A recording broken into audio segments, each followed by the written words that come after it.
Le 7-9 sur France Inter. Votre invité, Léa Salamé, est un spécialiste de l'avocat et d'éthique. Oui, notamment. Et c'est un peu la face crachée, c'est aussi difficile à dire que de disrupter, la face crachée du net. Quels sont les... C'est quoi l'idée ? C'est quoi ? Expliquez-nous. Ça, je me suis dit que venir parler de l'ordinateur quantique dans la matinale et d'essayer d'expliquer son fonctionnement, ça méritait un petit déguisement. Alors voilà. On plane déjà. Mais vous n'avez pas honte ? C'est quoi ce spectacle désolant ? Ah, mais je suis déguisé en chat de Schrödinger. C'est super connu. Vous savez, c'est cette expérience de pensée imaginée par Erwin Schrödinger en 1935. Non. Mais pas reconnu. C'est quoi ? C'est une connerie ? Mais non, c'est une métaphore, une histoire qui permet de comprendre un des aspects fondamentaux de la physique quantique et donc des ordinateurs quantiques, la superposition d'états. Bon, je vous fais un topo rapide. Imaginez un chat enfermé dans une boîte avec dedans une fiole de poison mortel qui peut se briser à n'importe quel moment. Si vous ouvrez la boîte n'importe quand, vous allez donc trouver votre chat, soit vivant, soit mort. On est d'accord. Mais tant que vous n'ouvrez pas la boîte, que vous ne la secouez pas, que vous ne la touchez pas, vous n'avez aucun moyen de savoir. Le chat de Schrödinger est donc à la fois vivant et mort. Il est dans une superposition de deux états. Il est concrètement l'un et l'autre. Et bien d'une certaine manière, faire un ordinateur quantique, c'est réussir à faire des chats de Schrödinger. C'est tout. T'en fais pas, hein ? C'est une image, les scientifiques n'expérimentent pas vraiment sur des chats. On fait ça sur des matériaux comme des atomes ou des ions. Tu vois, l'idée c'est de garder la matière dans des états physiques superposés, et c'est pas facile. Patrick, qu'est-ce que vous en pensez, vous ? Rien. Est-ce que vous avez compris ? Non mais c'est pas donné à tout le monde. De comprendre des dingues, des cinglés. C'est complètement coupé du concret. Dans un autre monde. Non, c'est bien réel, et la superposition d'états, c'est super puissant pour faire des calculs.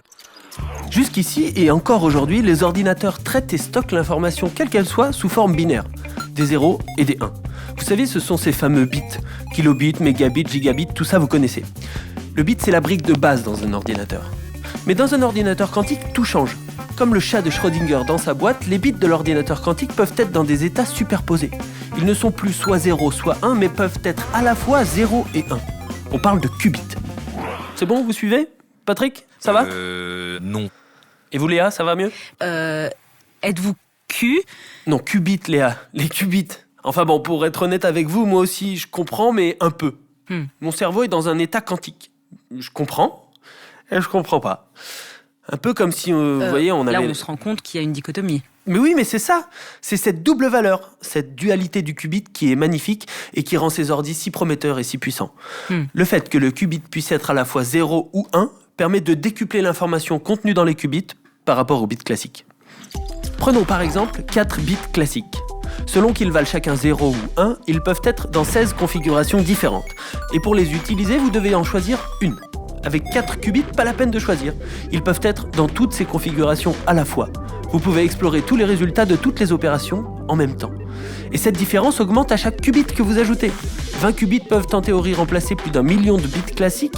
Et pour 200 qubits, on atteint un nombre équivalent de bits qui dépasse le nombre d'atomes dans l'univers. C'est vérifié, c'est vérifiable ce que vous montrez là ? Oui, en laboratoire, pour des très petits nombres de qubits.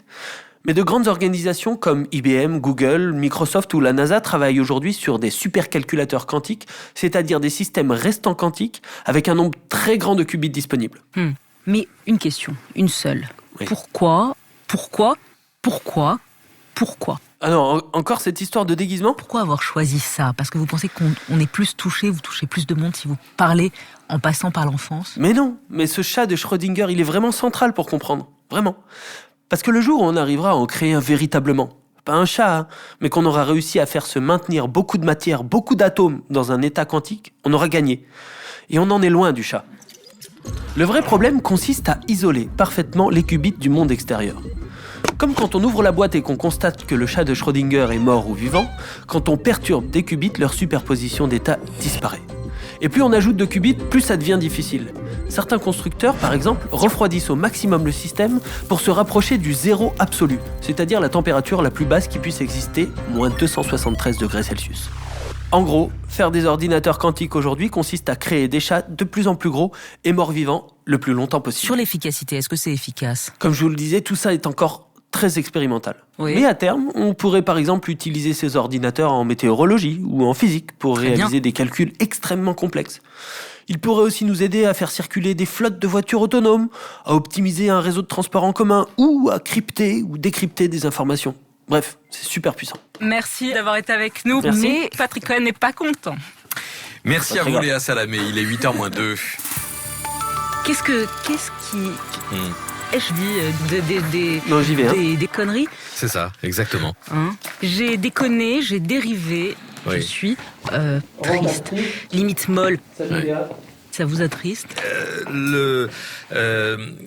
Pas tout à fait, mais sur le fond et sur la forme, oui. Oui.